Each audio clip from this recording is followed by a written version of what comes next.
네, 주님의 이름으로 평안의 인사를 전합니다. 오늘은 성령 강림절 21번째 주일이고 또 종교 개혁주일로 지킵니다. 오늘은 조현 목사님께서 설교해 주시게 되는데요, 가을의 기포감을 느끼게 해주는 가을비가 내리는 것처럼 오늘 예배자로 주님 앞에 나아가는 저와 모두에게 성령의 단비가 풍성히 임하는 이 시간 되기를 소망합니다. 다 함께 자리에서 일어나셔서 찬송 36장 주 예수 이름 높이요 함께 부르시겠습니다.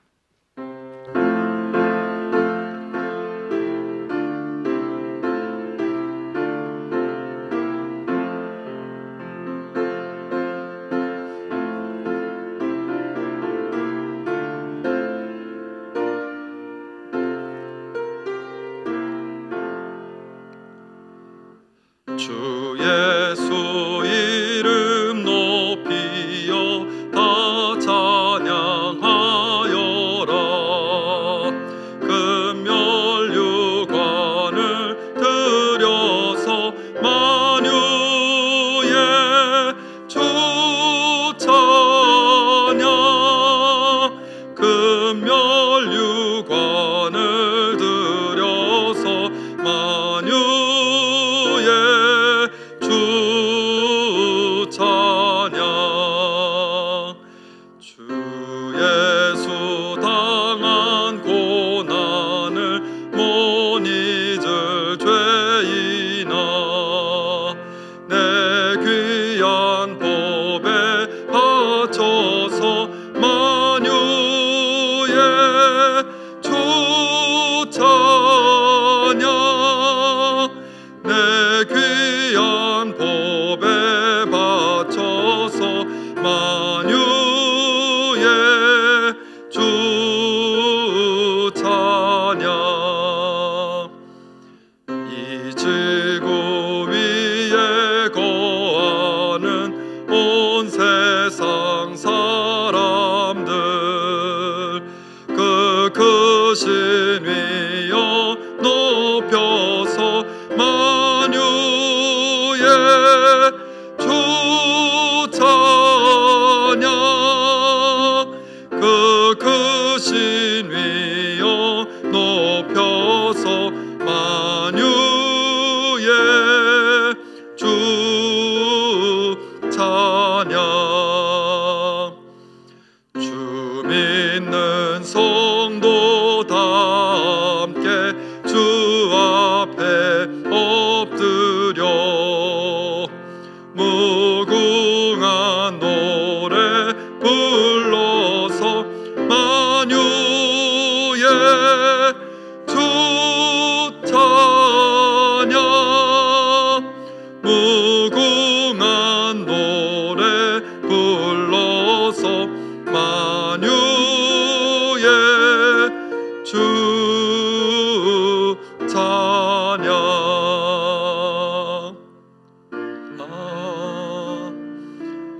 아멘. 주님은 대대로 우리의 거처이시며 산들이 생기기 전, 땅과 세계가 생기기 전에 영원부터 영원까지 주님은 하나님이십니다. 주님 앞에서는 천년도 지나간 어제와 같고 밤의 한순간과도 같습니다. 우리에게 우리의 날을 세는 법을 가르쳐 주셔서 지혜의 마음을 얻게 해 주십시오. 아멘. 다 함께 자리에 앉으셔서 마음을 모아서 한 목소리로 회중의 공동기도 올려드리겠습니다. 주님, 만물이 계절의 흐름을 따라 살듯이 우리도 주님의 섭리를 따라 살게 하옵소서. 내 뜻을 내려놓고 주님의 뜻대로 행하며 내 소망을 뒤로 하고 주님의 기대대로 살며 내 욕심을 버리고 주님의 소원을 품게 하옵소서. 주님의 인도하심을 따라 지혜 있는 자같이 세월을 아끼게 하시고 주님의 동행하심이 삶의 능력이 되게 하옵소서. 예수님의 이름으로 기도합니다. 아멘.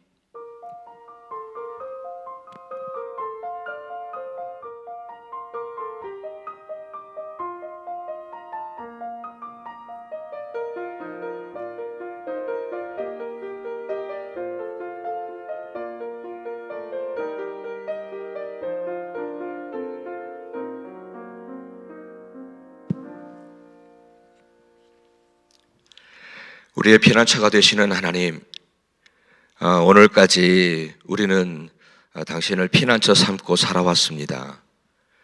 진정한 도움은 주님뿐이심을 고백하며 살아왔습니다. 힘들 때에도 주님을 바라보며 주님은 살아계시다 고백하며 인내하며 살아왔습니다. 그리고 여기까지 왔습니다. 연초부터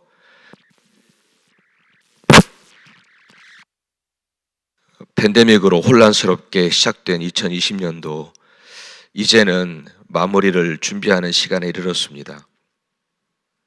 하나님, 우리를 매 순간순간마다 오늘까지 지켜주신 그 은혜를 기억하며 오늘 주님께 영광을 올리는 귀한 예배를 드리려고 합니다. 각각의 처소에서 드리고 있지만 그러나 주님 앞에 진정한 예배자로 서게 하시고 마음을 보시는 우리 하나님께서도 받으시기에 합당한 그런 예배를 드리는 이 시간 될 수 있도록 주님 도와주시옵소서. 모든 교우님들에게 진정한 예배가 회복되어지기를 원합니다.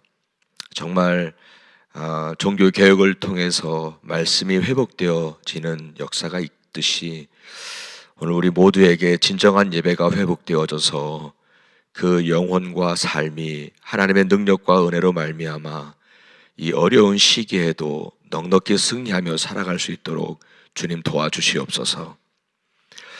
오늘 이 시간에도 우리를 당신의 은혜의 보좌 앞으로 인도해 주셔서 당신의 한량없는 그 풍성한 은혜를 경험하는 그런 귀한 예배의 시간 되게 하여 주옵소서. 하나님, 우리의 죄악이 하나님과 우리 사이를 멀어지게 하고 있습니다. 우리의 교만과 우리의 악함이 주님께 가까이 가지 못하도록 가로막고 있습니다. 그리고 우리의 욕심과 정욕은 당신의 마음을 화나게 했습니다. 하나님, 이 시간에 겸손하게 우리의 죄됨을 인정하면서 주님께 용서를 구합니다. 우리를 긍휼히 여겨주셔서 당신의 죄사함의 보혈로 인하여 풍성한 그 은혜를 입게 하여 주옵소서. 전능하신 하나님, 이 시간에도 또 간절히 구하옵나니 코로나 바이러스가 정말 속히 소멸되기를 원합니다. 이 땅을 다스리시는 당신의 경륜을 따라서 이 바이러스도 속히 소멸되어도록 우리 주님 좀 도와주시옵소서. 이로 인하여 아프고 고난 당하는 모든 이들을 보살펴 주시고 저들도 속히 회복되어질 수 있도록 주님께서 도와주시기를 간절히 원합니다. 그리고 우리 사랑하는 모든 교우님들과 그 가족들을 모든 위험에서 건져주시기를 또 보호해 주시기를 또한 간절히 원합니다. 물을 지날 때에도 물이 침몰치 못할 것이며 불 가운데 지날 때에도 불꽃이 너를 사르지도 못하리라 하신 그 약속을 믿습니다. 하나님, 우리 사랑하는 모든 교우님들의 영적인 강건함과 몸을 주님께서 건강하게 보호해 주시기를 간절히 원합니다. 이제 10일 앞으로 다가온 이 미국 대통령 선거에서도 권세의 근원이 되신 우리 주님께서 간섭해 주셔서 당신의 뜻을 보이시고 이루시기를 또한 간절히 원합니다. 또한 선거 때나 또 혹은 선거 후에도 서로의 분열과 혼란을 통해서 어려운 일 당하지 않도록 하나님이 이 나라를 또한 붙잡아 주시기를 원합니다. 하나님, 날씨가 추워지고 있습니다. 정말 어려운 사람을 보고도 지나치지 말게 하시고 돕는 일을 다음으로 미루지 말게 하시고 따뜻함을 전하고 용기를 주는 예수님의 그 마음을 닮아서 우리가 만나는 모든 사람들에게 그리스도의 편지가 되어주고 그 사랑을 전해주는 자가 될 수 있도록 이 계절을 주님께서 우리를 사용하여 주옵소서. 하나님, 오늘도 간절히 구하옵나니 질병과 암으로 투병하시는 우리 사랑하는 모든 교우님들을 주님께서 감싸주시고 정말 God is able, 그렇게 주님의 능력과 주님께 향한 믿음을 외치며 그 가운데 믿음의 신비를 경험할 수 있도록 주님께서 은혜 내려 주시옵소서. 그리고 정말 이 팬데믹 상황에서도 홀로 계시면서 지내시는 우리 사랑하는 모든 어르신들과 교우님들을 주님께서 꼭 함께 동행해 주셔서 저들과 정말 모든 일들마다 정말 주님의 은혜로 채우시는 그런 일들이 일어나기를 원합니다.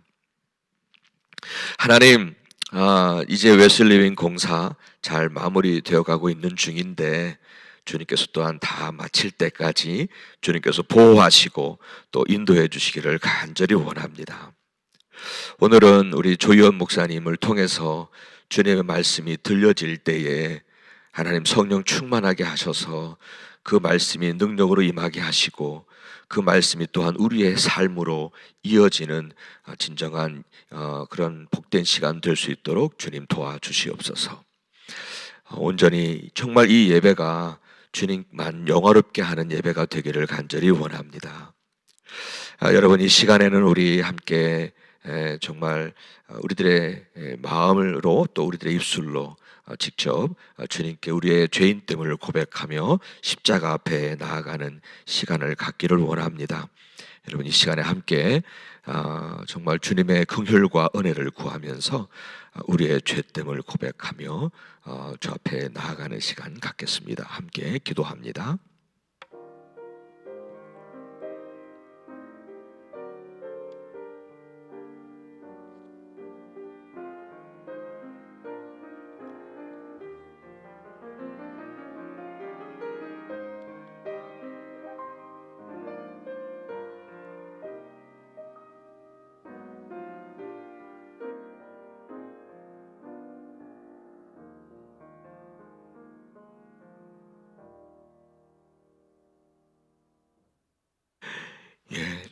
허물의 사함을 받고 자신의 죄가 가려진 자가 복이 있다 말씀하셨습니다. 오늘도 우리 주님께서 그 은혜를 우리에게 내려주신 줄 믿습니다. 그 은혜에 감사하며 오늘도 주님 앞에 영광을 돌리는 시간 되기를 바랍니다. 우리 함께 주님이 가르쳐 주신 기도 함께 올려드리겠습니다.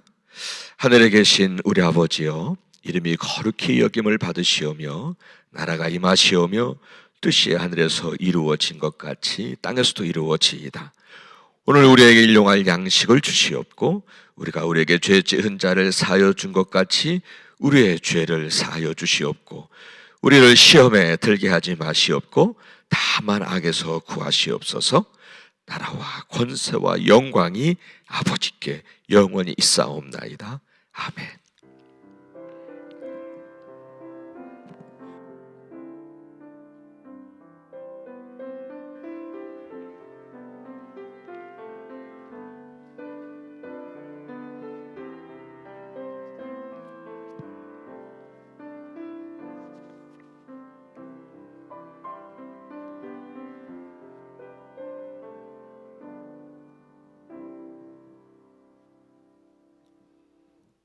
이 시간 각자의 자리에서 일어나셔서 찬송 218장, 통일 찬송 369장, 내 맘과 정성을 다하여서 함께 부르시겠습니다.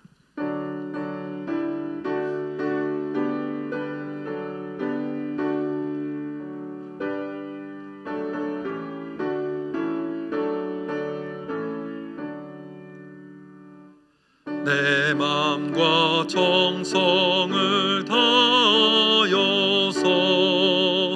주 너의 하나님을 사랑하라. 내 몸을 아끼고 사랑하듯 형제와 이웃을 사랑하라. 주께서 우리에게 명하시니 그 명령 따라서 살아가리. 널 미워해 치는 원수라도 언제나 너그럽게 사랑하라. 너 핍박하는 자 위에서도 신실한 마음으로 복을 빌라. 주께서 우리에게 명하시니 그 명령 따라서 살아가리. 나 항상 주님을 멀리하고 형제를 사랑하지 못하였다. 이러한 죄인을 사랑하사 주께서 몸버려 죽으셨다. 속죄의 큰 사랑 받으니 내 생명 다 바쳐 충성하리.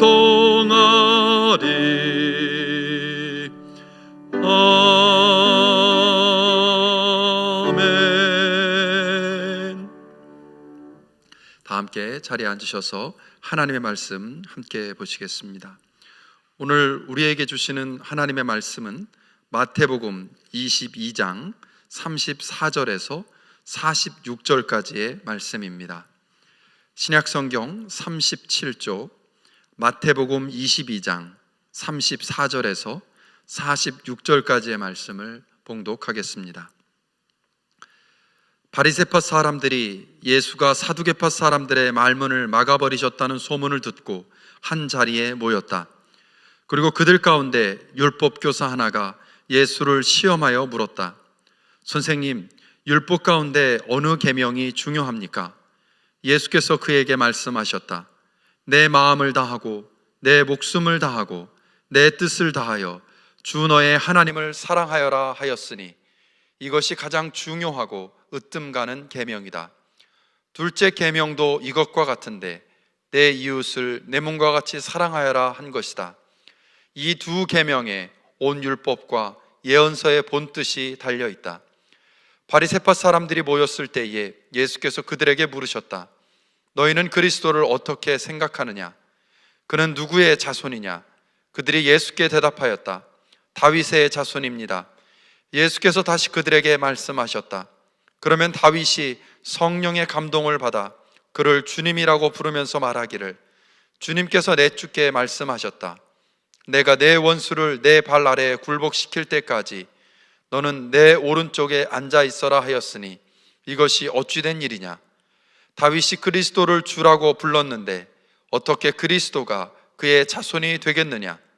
그러자 아무도 예수께 한마디도 대답하지 못했으며 그날부터는 그에게 감히 묻는 사람도 없었다. 이것은 오늘 우리에게 주시는 하나님의 말씀입니다. 아멘.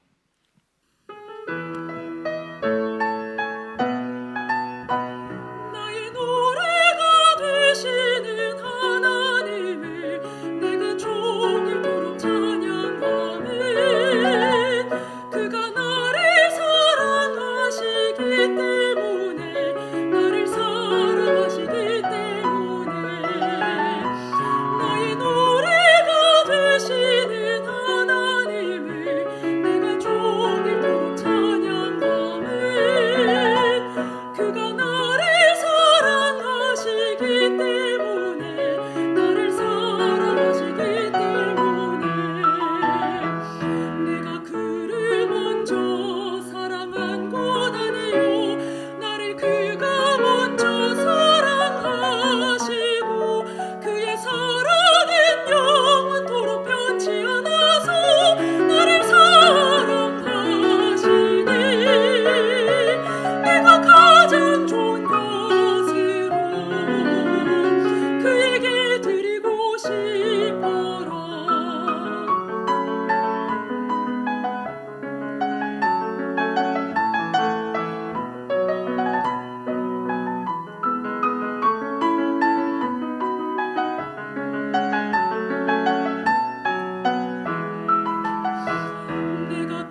할렐루야, 반갑습니다. 귀한고 은혜로운 찬양 감사드립니다. 다 함께 말씀 전하기 전에 잠시 기도하시겠습니다. 사랑과 은혜가 많으신 아버지 하나님, 오늘 주님의 말씀을 전하는 이 부족한 종과 함께하여 주셔서 저희가 주님의 은혜의 한 조각만이라도 전달할 수 있는 주님의 도구, 은혜의 통로 될 수 있도록 성령의 능력으로 함께하여 주시옵소서. 중언부언하지 않게 하여 주시옵시고 사람의 말로 전하지 않게 하시고 오직 성령께서 주시는 지혜와 음성을 전달할 수 있는 이 시간 될 수 있도록 주님 돌봐 주시옵시고, 우리가 오늘 말씀 가운데 주님을 더욱더 바라보고 의지할 수 있는 믿음과 시선을 우리 가운데 더하여 주옵소서. 이 모든 말씀 예수님의 이름으로 기도했습니다. 아멘.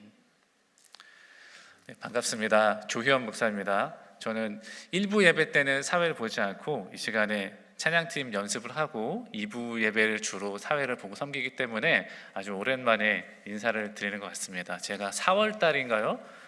그때쯤에 말씀을 한번 전하고 오랜만에 인사를 드리는 것 같은데, 오늘 이 시간을 통해서 저희가 함께 온라인으로 만나는 시간이지만 주님의 말씀 함께 나누고 주님의 은혜를 경험할 수 있는 시간이 되기를 소망합니다.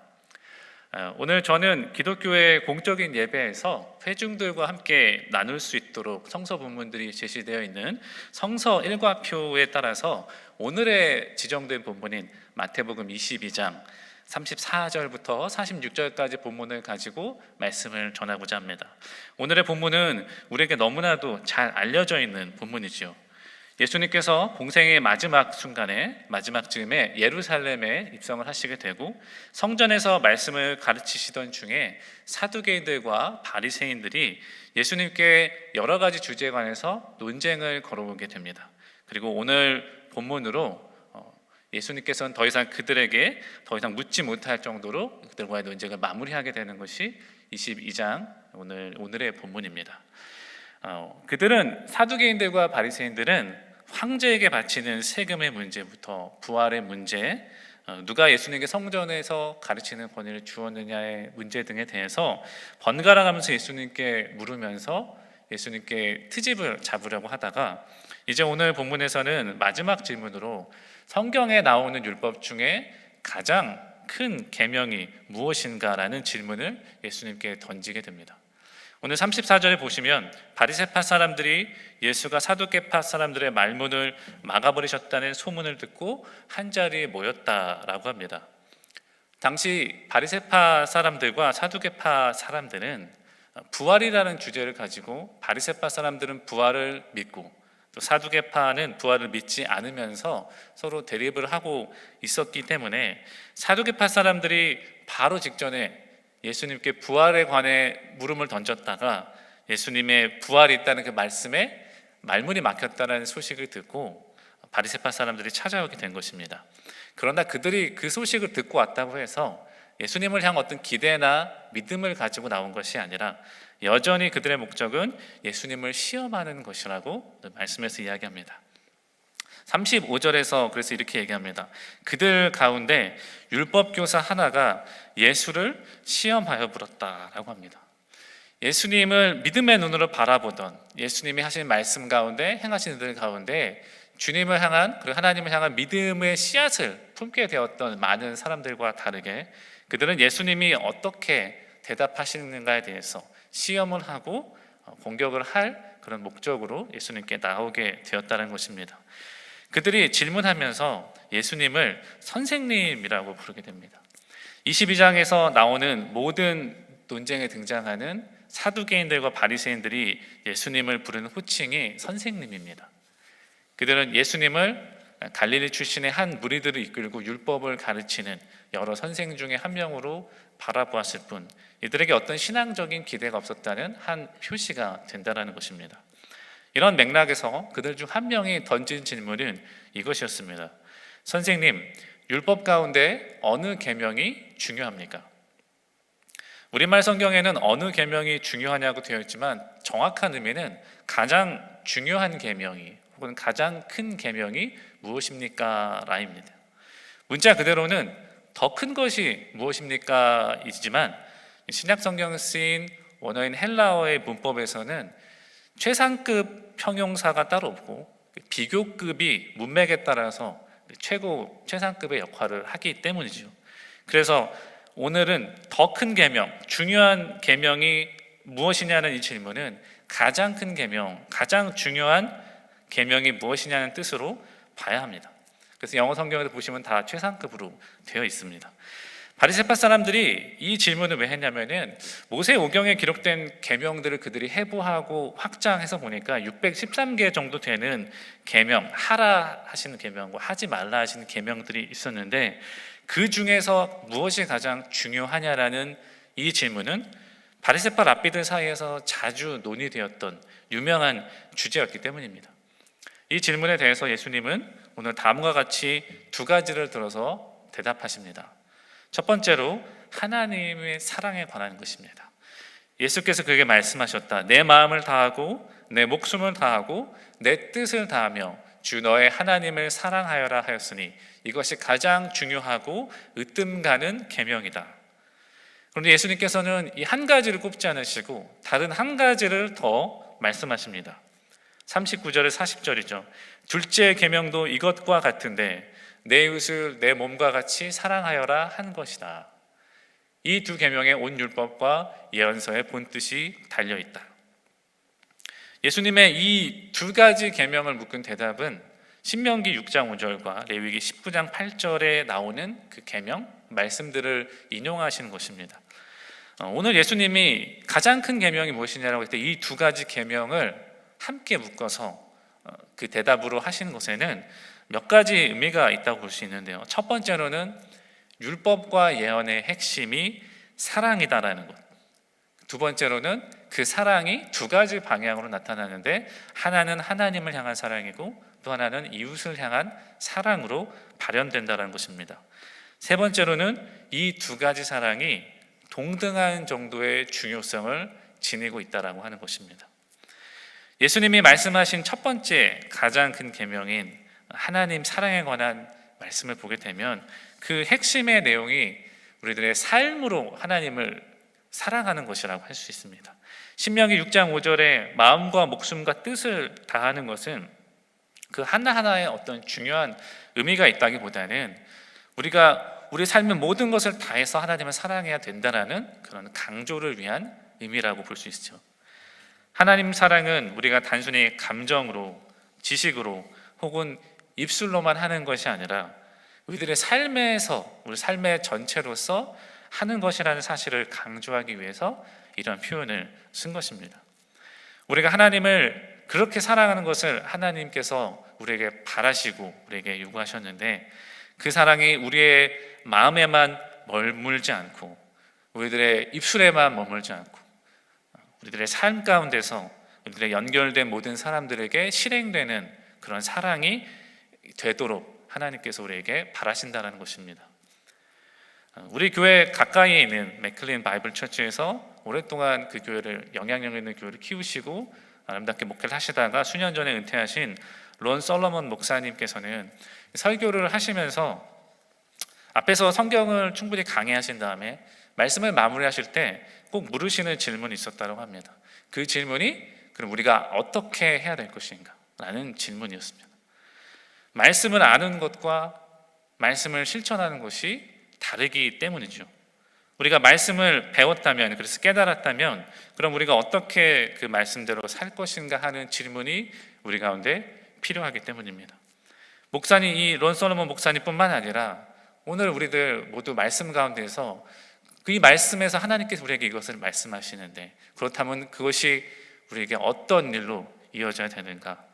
그래서 어떻게 살아야 되는가? 어떻게 실천해야 되는가를 우리는 항상 물어야 될 것입니다. 예수님 당시의 바리새인들은 예수님이 말씀하신 이 신명기 6장 5절 말씀을 누구보다도 잘 알고 있었습니다.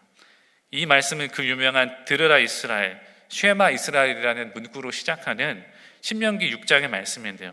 하나님을 사랑하라고 명령한 후에 하나님의 말씀을 마음에 새기고 자녀에게 부지런히 가르치며 언제든지 말씀을 강론하고 말씀을 기록해서 언제든지 볼 수 있도록 하라고 하셨습니다. 그래서 또 손에 메어서 표로 삼고 이마에 붙여서 기호로 삼으라고 말씀하셨습니다. 유대인들은 이 말씀을 그대로 지켜서 손과 이마에 이 신명기 6장 4절부터 8장까지에 담겨있는 말씀을 넣은 작은 통을 이마와 손에 붙이고 감고 다녔기 때문에 그들에게는 가장 잘 알고 있는 말씀이었다라고 할 수 있습니다. 그런데 예수님께서 보시기에는 그들의 모습은 삶으로 이어지는 그런 모습은 아니었다라고 하는 것입니다. 예수님께서 바리새인들을 가장 비판하셨던 것들은 삶에서 그들의 믿음이 발현되지 않는다는 그 위선이었습니다. 그래서 마태복음 바로 다음 장인 23장에서 예수님이 그 한 장 전체를 통틀어서 바리새인들을 위선자들아라고 부르시면서 통렬하게 비판하시는데요, 한 절만 보시면 이렇습니다. 위선자들아, 너에게 화가 있다.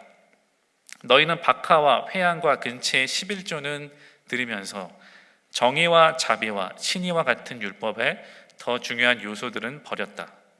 그것들도 소홀히 하지 않아야 했지만 이것들도 마땅히 행해야 했다.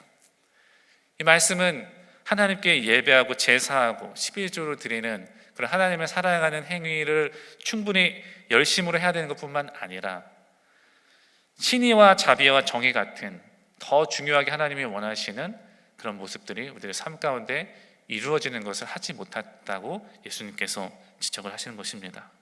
그래서 예수님을 시험하시면서 물어본 이 질문에 예수님은 실천을 위해서, 삶에서 드러나는 믿음을 위해서 이웃을 향한 사랑을, 그들에게 가장 없었던 그것을 함께 이야기하시면서 말씀하셨던 것입니다. 하나님에 대해서 누구보다 잘 알고 있고 열심히 있는 너희들의 삶이 정말로 삶으로 살아내는 그 사랑이냐고 예수님은 되묻고 계신 것입니다. 그러면서 예수님은 하나님 사랑과 이웃 사랑 그 두 가지가 또한 동등한 중요성을 가지고 있다라고 말씀하십니다. 앞에서 하나님 사랑이 가장 중요하고 으뜸 가는 계명이다라고 말씀하신 다음에 둘째 계명도 이것과 같은데 라고 말씀하신 것은 이웃 사랑의 계명이 그 중요성에 있어서 첫 번째 계명과 다를 바가 없다라는 것입니다. 예수님이 하나님 사랑과 이웃 사랑으로 바리새인들에게 대답하신 이 말씀이 사실은 그들에게만 전지는 말씀이 아니라 모든 율법을 요약해 주신 말씀이라고 할 수 있습니다. 하나님이 모세에게 가장 먼저 주신 말씀드린 10계명을 보아도 절반은 하나님 사랑, 그리고 나머지 절반은 이웃 사랑을 이야기하고 계시기 때문이죠. 그래서 예수님은 이 두 가지가 율법의 온 정신을 대표하는 것이자 요약한다는 뜻에서 오늘 말씀 끝에 10절에서 이 두 계명에 온 율법과 예언서의 본 뜻이 달려있다라고 하신 것입니다. 예수님이 삶의 공의와 신의와 자비가 없어서 하나님 사랑이 이웃을 향으로 이어지지 못했던 바리새인들에게 던진 이 말씀은 오늘을 살아가는 우리 역시 소중하게 여기고 가장 큰 계명으로 여기면서 우리가 따라야 될 말씀일 줄로 믿습니다. 예수님의 이 대답이 우리에게도 여전히 중요하다면 오늘을 살아가는 우리들에게 시사하는 몇 가지가 있습니다. 첫 번째로, 이웃을 사랑하는 것은 선택이 아니라 필수라고 하는 것입니다. 이웃 사랑이 하나님 사랑과 동등한 중요성을 가진 것이라는 것이 예수님의 말씀이라면 우리가 그것을 선택적으로 할 수는 없을 것입니다. 또 예수님이 가장 큰 계명으로 이 둘을 함께 언급하셨기 때문에 이 둘은 별개의 것이 아니고 이어져 있는 한 계명으로 바라봐야 될 것입니다. 물론 순서상 하나님을 사랑하는 것이 먼저일 것입니다. 하나님은 우리의 모든 사랑과 사랑의 능력의 원천이시기 때문입니다. 요한일서 4장에서 요한이 이렇게 말하죠. 사랑은 하나님에게서 나는 것이다. 또 11절에서 이렇게 얘기합니다. 하나님께서 이렇게까지 우리를 사랑하셨으니 우리도 서로 사랑해야 합니다. 하나님으로부터 모든 사랑의 능력과 근원이 나오고 하나님이 우리를 사랑하셨기 때문에 우리도 서로 사랑해야 된다라고 하는 것이죠. 그렇지만 동시에 하나님이 시작하신 이 사랑이 오늘 예수님의 말씀처럼 이웃을 향한 사랑으로 동등한 중요성을 가지고 이어져야 된다라고 하는 것입니다. 바꿔 말하면은 이웃사랑의 모습이 내 삶에 없다면은 우리가 정말 하나님을 사랑하고 있는지도 의심을 해봐야 된다라고 하는 것입니다. 하나님 사랑이 우리에게 없는 것은 결코 아닐 것입니다. 우리가 이렇게 주일에 예배하면서 하나님의 말씀을 배우면서 우리가 하나님을 조금씩 더 알아가고 하나님을 향한 우리의 사랑도 더 커져가고 있을 것입니다. 그렇지만 우리에게 이웃 사랑을 하나님 사랑만큼 중요한 의미를 가지고 행하지 못한다면은 마음과 목숨과 뜻을 다해서, 즉 삶으로 하나님을 사랑하라고 하신 그 말씀대로는 따르지 못하게 되는 것이 될 수 있을 것입니다. 존 파이퍼 목사님이 이렇게 이야기하신 적이 있습니다. 우리 죄의 근원은 하나님과 다른 사람의 행복과는 별개로 우리가 행복해지고자 하는 욕망이다 라고 얘기하셨습니다. 우리가 우리들의 이웃들과 별개로 우리가 행복해지고자 하는 마음들이 우리 가운데 있다면 그것이 우리들의 죄의 근원이 될 수 있다라고 하는 것입니다. 예수님이 사두개인들과 바리새인들과의 대화 중에 지적하셨고 그들이 깨닫기를 원하셨던 그들의 신앙의 모습은 이웃을 향한 정의와 자비의 실천이 삶에 없다는 것이었죠. 그들에게는 하나님의 말씀을 모르는 게 아니라 하나님의 마음을 그들이 모르고 있었던 것입니다. 예수님께서 그들과의 대화 속에서 이런 말씀을 주셨다는 맥락을 기억할 때 가장 큰 계명으로 하나님 사랑과 이웃 사랑의 동등한 중요성을 말씀하셨다는 것을 우리가 더 크게, 더 중요하게 바라봐야 될 줄로 믿습니다. 우리들 각자도 하나님을 우리들 삶을 다해서 사랑하기 원한다면 하나님 사랑과 이웃 사랑을 별개의 것으로 여기지 않고 하나님이 우리를 사랑하셨기 때문에 우리가 그곳에서 출발해서 이웃을 사랑하는 지경까지 나가는 우리들 각자와 와시도 한인교회가 되기를 소망합니다. 두 번째로는 이웃의 범위를 우리가 자의적으로 제한할 수가 없다라는 것입니다. 예수님이 두 번째로 이웃을 내 몸과 같이 사랑하여라 라고 하실 때 레위기 19장 18절의 말씀을 인용하셔서 그 계명을 드신 것인데요, 이 아까 말씀드린 것처럼 이 질문이 바리새파 랍비들 사이에 굉장히 유명한 논쟁의 주제였다라고 얘기했는데, 예수님과 비슷한 시대에 바리새파를 대표하던 두 랍비 중에 한 명인 랍비 아키바라는 사람도 이 질문에 가장 큰 계명이 무엇인가? 레위기 19장 18절이다. 그러면서 이웃 사랑을 꼽았습니다. 또 다른 한 명의 랍비 힐렐 역시 같은 구절을 해석해서 조금 변형한 황금률이라는 것을 가르쳤습니다. 그들이 똑같이 예수님이 두 번째 계명을 말씀하신 것처럼 이웃 사랑을 이야기했지만 사실은 예수님이 입에서 나오신 이 말씀은 그들이 말한 것과는 그 의미의 폭이 다르고 또 레위기 안에서의 말씀과도 의미의 폭이 다르다라고 할 수 있습니다. 특히 이웃의 개념에서 다른데요, 예수님 당시 유대인들은 이웃을 동족으로만 한정시켰습니다. 또 한 걸음 더 나아가서 바리새인들은 율법을 지키는 경건한 유대인만을 이웃으로 생각했습니다. 그런데 오늘 예수님께서는 이웃의 한계를 두지 않으십니다. 예수님께서 이미 마태복음 5장에서 당시 이웃의 개념을 바꾸시는 파격적인 말씀을 그들에게 하셨기 때문입니다. 마태복음 5장 43절 44절 보시면 이렇게 말씀하십니다. 내 이웃을 사랑하고 내 원수를 미워하여라 하고 말하는 것을 너희는 들었다. 그러나 나는 너희에게 말한다. 너희 원수를 사랑하고 너희를 박해하는 사람을 위하여 기도하여라. 그래야만 너희가 하늘에 계신 너희 아버지의 자녀가 될 것이다.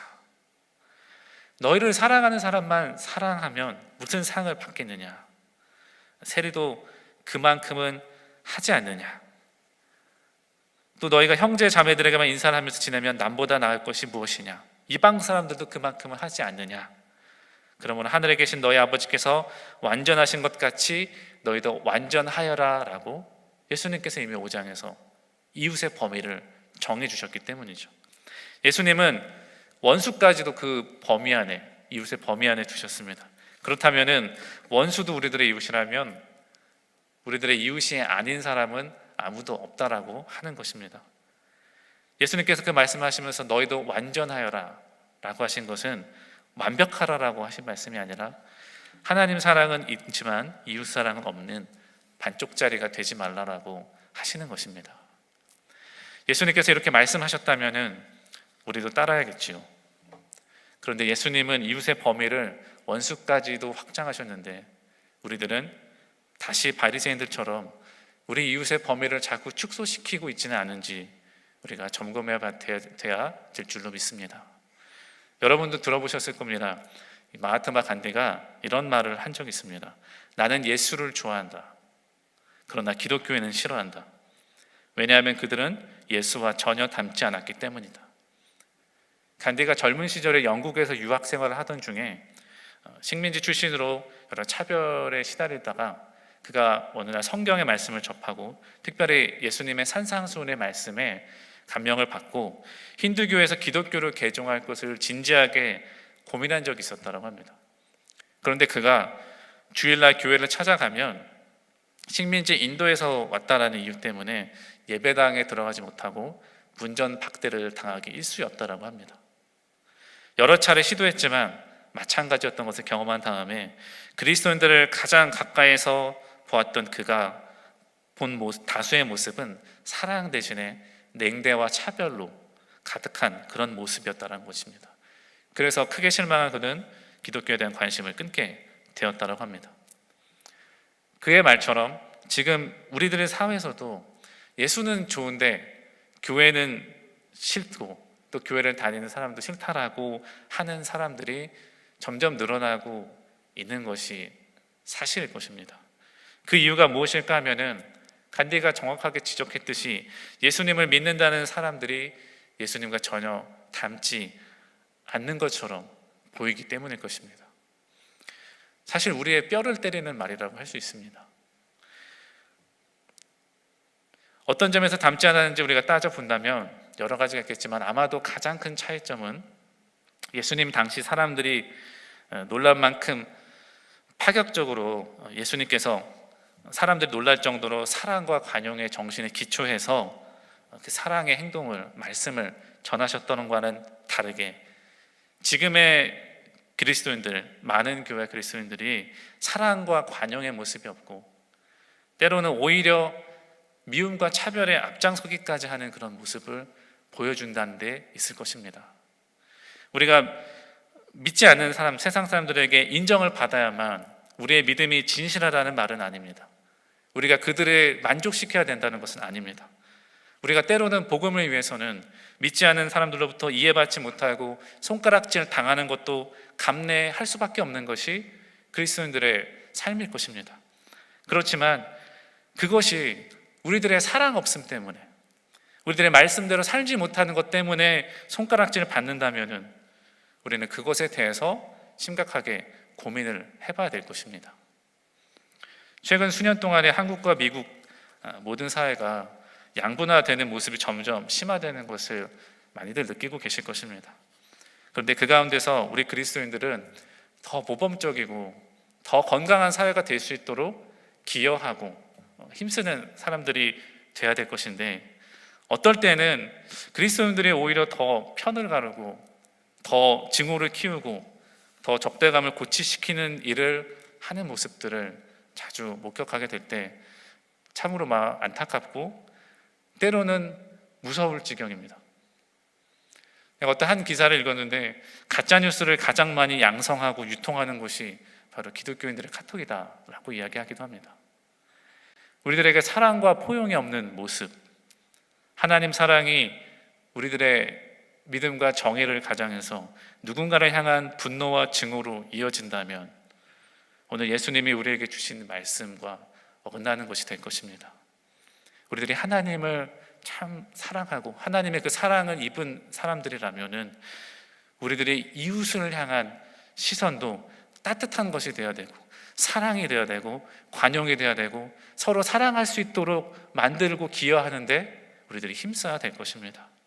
그리고 그 이웃의 범위는 예수님이 말씀하신 것처럼 모든 사람이 되어야 될 것입니다. 유대인들이 이웃을 동족으로만, 바리새인들은 율법을 지키는 경건한 유대인들만 이웃으로 생각했다는 것을 요즘 말로 바꿔서 이해한다면 기독교인들만을 나의 이웃으로 생각하거나 혹은 또 그 중에서도 나와 신앙의 결이 또 나와 성향이 맞는 사람들만 이웃으로 생각한다라고 바꿔 말할 수 있을 것입니다. 우리에게도 이런 기준으로 우리들의 이웃의 범위를 자꾸 축소시키고 있는 것이 아닌지요.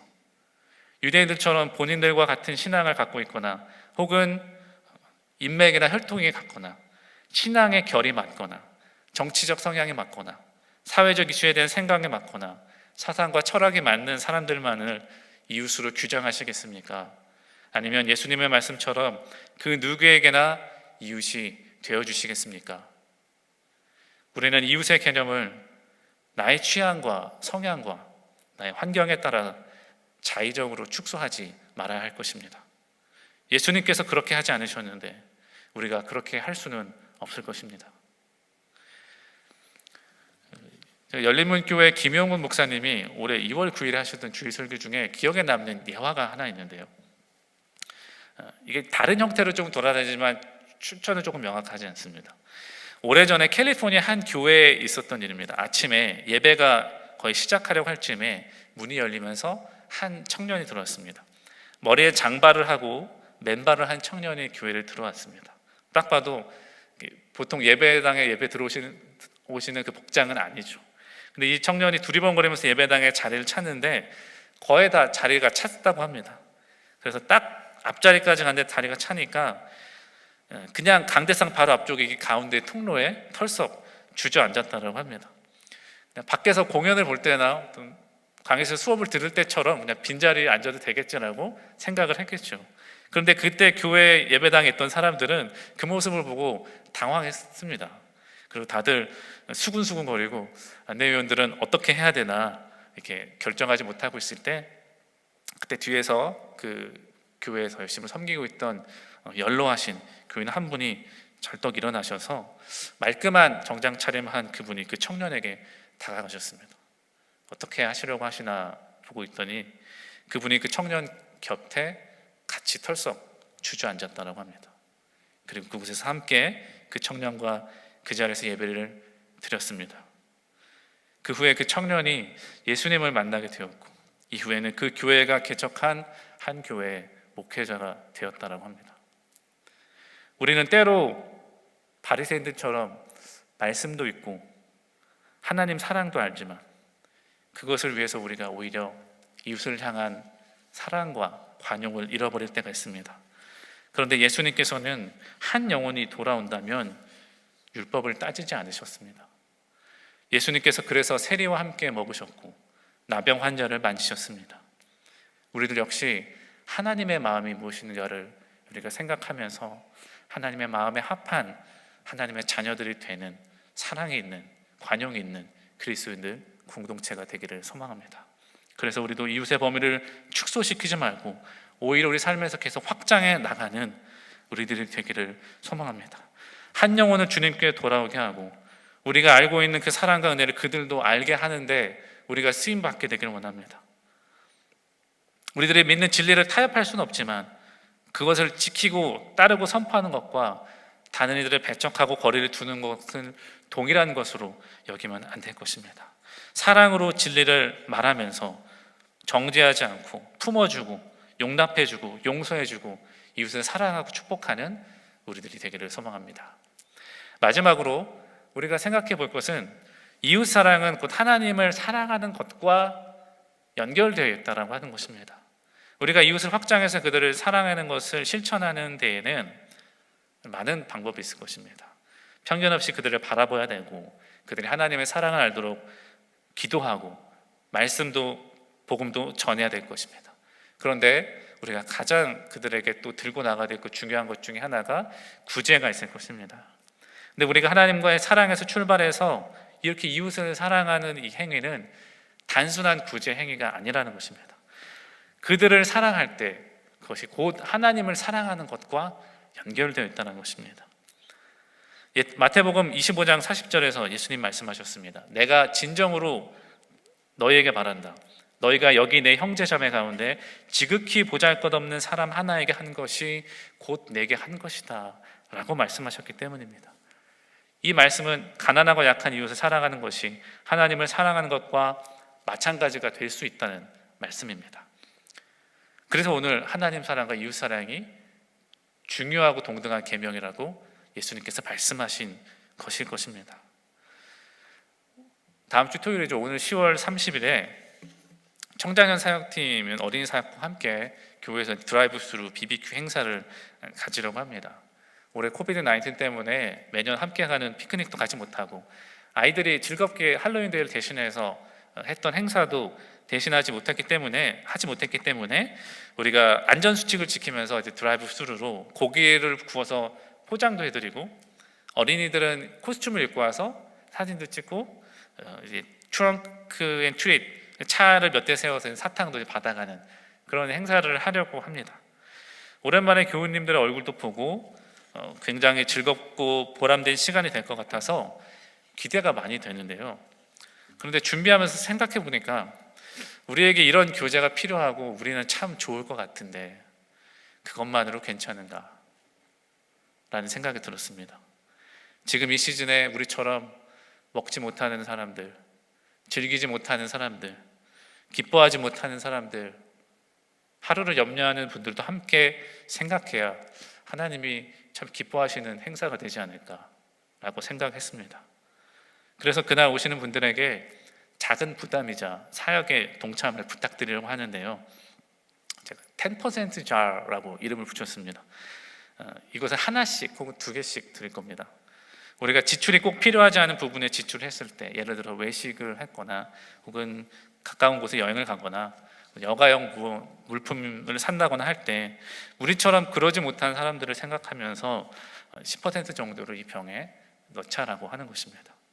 큰 부담이 되지 않게 작은 병이라서 어렵지 않게 채우실 수 있을 것이라고 생각합니다. 이 병들이 모이게 되면, 채워지게 되면 교회에 드랍해 주시거나 나를 잡아서 우리가 수거하겠습니다. 여기서 모인 금액은 DC의 노숙자 사역 그리고 라티노 노동자분들에게 식사를 제공하는 구스픈 사역에 쓰겠습니다.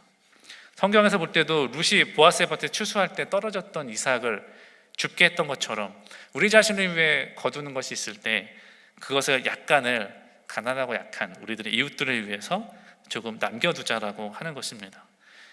우리가 그렇게 할 때 자신의 밭에서 이삭 줍기를 허락했던 보아스가 사랑하는 아내도 만나고 예수님의 조상의 반열에 드는 그런 축복을 경험했던 것처럼 우리도, 우리 교회에도 그런 은혜와 축복이 있을 것을 굳게 믿습니다. 마지막으로 제가 말씀을 짧은 이야기를 드리고 마무리하겠습니다. 우리 교회에 한 집사님이 계신데요.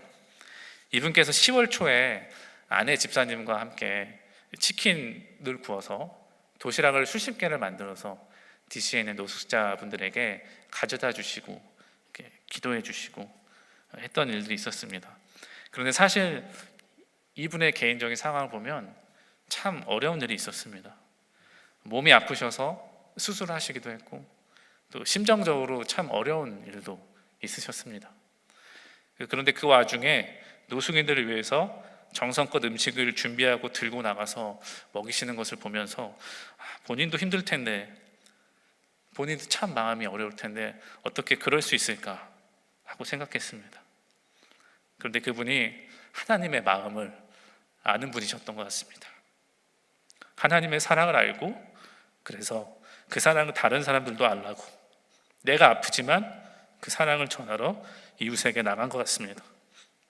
저는 비록 그 집사님에게 닥친 현실의 어려움들이 있지만 하나님 마음을 알고 그 사랑을 행했기 때문에 지극히 보잘것없는 사람 하나에게 한 것이 곧 내게 한 것이다 하신 말씀처럼 하나님이 참 잘했다 칭찬하시고 그분의 인생을 책임져 주실 줄 믿습니다. 이것이 예수님이 오늘 말씀을 통해 우리에게 가르치고자 하신 것이라고 생각합니다. 우리가 언젠가 다 주님 앞에 서게 될 것입니다. 그때 주님께 이런 음성을 듣기를 소망합니다. 내가 헐벗었을 때 입혀준 사람이 너고, 내가 외로웠을 때 찾아와 준 사람이 너고, 내가 슬플 때 함께 울어준 사람이 너다. 내가 기뻐할 때 함께 기뻐해 준 사람이 너다. 그렇게 말씀하시는 주님의 음성을 들으시는 우리들 각자가 되기를 소망합니다. 기도하시겠습니다.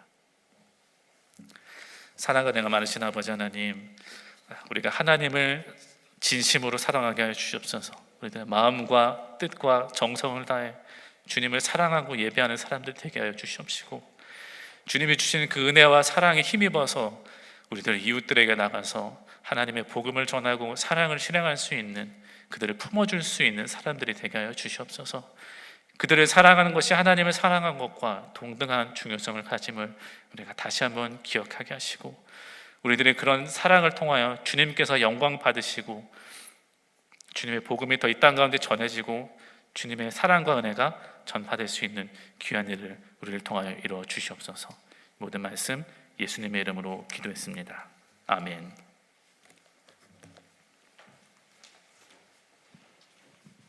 네, 귀한 말씀 감사합니다. 교회 소식을 전해드리겠습니다. 오늘도 변함없이 온라인 예배로 함께 주님을 예배하고 있는데요.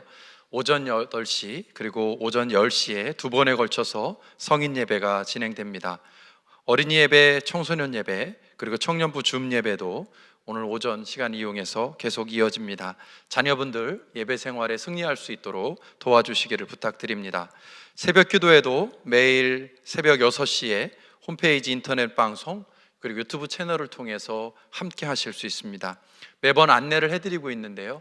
혹시라도 교회 홈페이지 또는 유튜브 어느 한쪽에 방송에 문제가 생기시면 다른 쪽으로 이동하셔서 함께 기도해 주시기를 부탁드립니다. 현장 예배를 재개하는 내용 안내 다시 드리겠습니다. 매월 셋째 주일 월 1회입니다. 12시 예배는 함께 모여서 현장 예배로 드립니다. 또 매 주일마다 영유아실에서는 최대 2명까지 함께 예배 드리실 수 있습니다. 예배 드리시기를 원하시는 분들은 홈페이지에 있는 온라인 신청 양식을 통해서 매주 목요일까지 신청해 주시면 사무실을 통해서 안내해 드리도록 하겠습니다. 오늘 오후 4시에 줌 미팅을 통해서 4, 4분기 합동 임원회가 예정되어 있습니다. 교회 홈페이지에 보시면 주보에 아이디와 패스코드 그리고 중요한 안건들이 안내되어 있습니다. 잘 읽어보시고 합동임원에 많이 참여하셔서 교회의 방향을 함께 위해 의논하고 기도하는 시간 되기를 소망합니다. 다음 주일에는 성찬 예식이 진행될 예정입니다. 지난달에 처음으로 온라인 성찬식을 진행했는데요. 지난번과 같이 각 가정에서 빵과 포도주를 준비하셔서 함께 하실 수 있습니다. 주중에 어떻게 준비하실지에 대해서 공지 메일 또는 목회 서신을 통해서 안내해 드리겠습니다. 다음 주일에 예정되어 있는 성찬식 빠짐없이 참여하실 수 있도록 준비해 주시기를 부탁드립니다. 특별한 광고 또 하나 드리겠습니다. 11월 11일 수요일 저녁 8시에 수요 온라인 기도회를 준비하고 있습니다. 팬데믹 이후에 기도회로 함께 모이지 못했는데요. 11월 11일 수요일 저녁 8시에 온라인을 통해서이지만 함께 찬양하고 기도하는 시간을 가지려고 합니다. 라이브 스트리밍으로 방송할 예정인데요. 기억하셔서 시간과 마음을 구별하셔서 함께 해주시기를 부탁드립니다. 선교 역사책이 출간되어져서 교회에 보관되어 있습니다. 필요하신 분들은 교회 사무실로 문의하시면 안내해 드리도록 하겠습니다. 지난주에 자세하게 안내해 드렸는데요. 여선교회에서 준비한 온라인 바자가 지금 신청받고 있습니다. 다음 주일 11월 11일까지 신청하실 수 있는데요. 주보에 보시면 자세한 내용들이 안내되어 있습니다. 11월 11일 주일까지 신청을 받고요. 또 신청하신 물건을 픽업하실 수 있는 날짜는 11월 14일 토요일 그리고 11월 15일 주일입니다. 교회 주차장을 통해서 픽업하실 수 있습니다. 주문하실 수 있는 방법은 교회 홈페이지에 있는 인터넷 주문 바로가기를 클릭하셔서 하실 수 있고요. 아니면 이메일 kumwgw@gmail.com으로 신청하시면 여선교회에서 안내해 드릴 예정입니다. 특별히 65세 이상 어르신들께서 100불 이상을 주문하시면 교회에 직접 나오시지 않으셔도 무료로 댁까지 배송을 해드릴 예정이라고 합니다. 많이 참여하셔서 의미 있는 곳에 수익금이 사용될 수 있도록 관심 가져주시기를 부탁드립니다.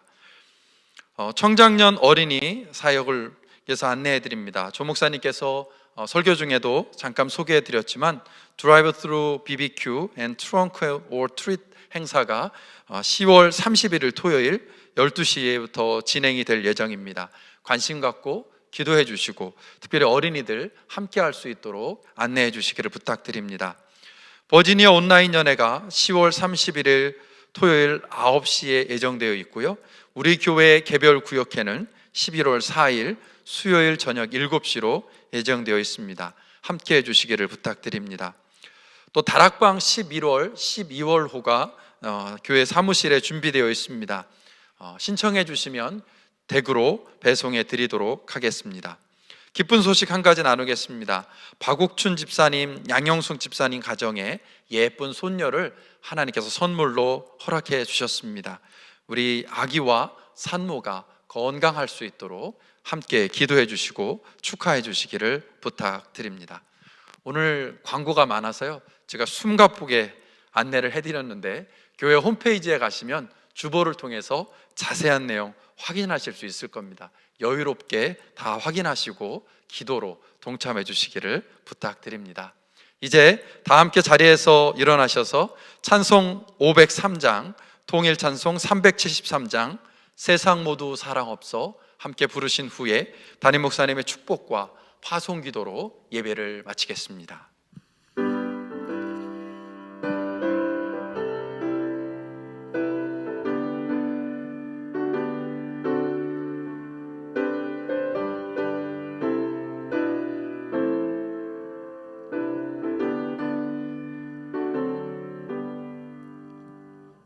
세상 모두 사랑 없어 냉랭함을 아느냐 곳곳마다 사랑 없어 탄식 소리 뿐일세 악을 속게 만들고 모든 소망 이루는 사랑 얻기 위하여 저들 오래 참았네.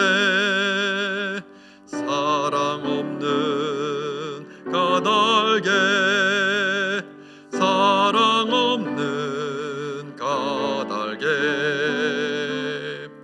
사랑 얻기 위하여 저들 오래 참았네. 곳곳마다 번민함은 사랑 없는 연고요. 측은하게 손을 펴고 사랑받기 원하네. 어떤 이는 고통과 근심 걱정 많으니 사랑 없는 까닭에 저들 실망하도다. 사랑 없는 까닭에 사랑 없는 까닭에 사랑 없는 까닭에 저들 실망하도다. 어떤 사람 우상 앞에 복을 빌고 있으며 어떤 사람 자연 앞에 사랑 요구하도다.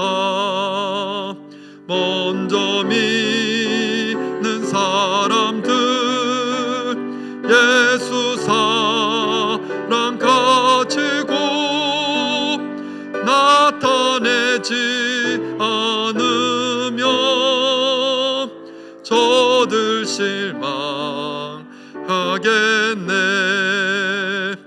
예수 사랑 가지고 예수 사랑 가지고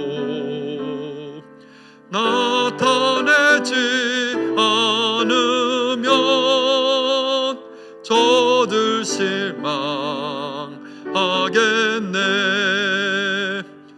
기갈 중에 있는 영혼 사랑받기 원하며 아이들도 소리 질러 사랑받기 원하네. 저들 소리 들을 때 가서 도와줍시다. 만민 중에 나가서 예수 사랑 전하세. 예수 사랑 전하세. 예수 사랑 전하세. 만민 중에 나가서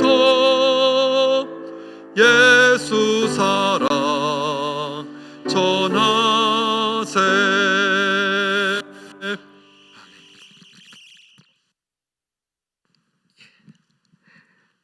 정말 사랑 없는 까닭에 저들을 실망하고 있었습니다. 우리들의 모습이 예수님을 닮지 못해서 죄송하고, 세상 사람들이 우리를 보면서 참 많이 실망한 그 소리를 듣습니다. 그냥 말로만 사랑을 외쳤던 것 같습니다.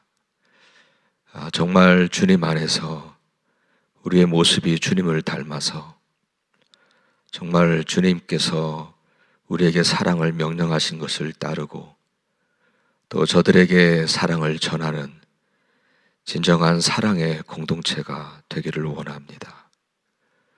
하나님, 우리 교회를 사랑으로 불태워 이 세상 속에 따뜻함을 전해주는 주님의 진정한 몸이 되기를 원합니다. 하나님, 오늘도 우리 주님께서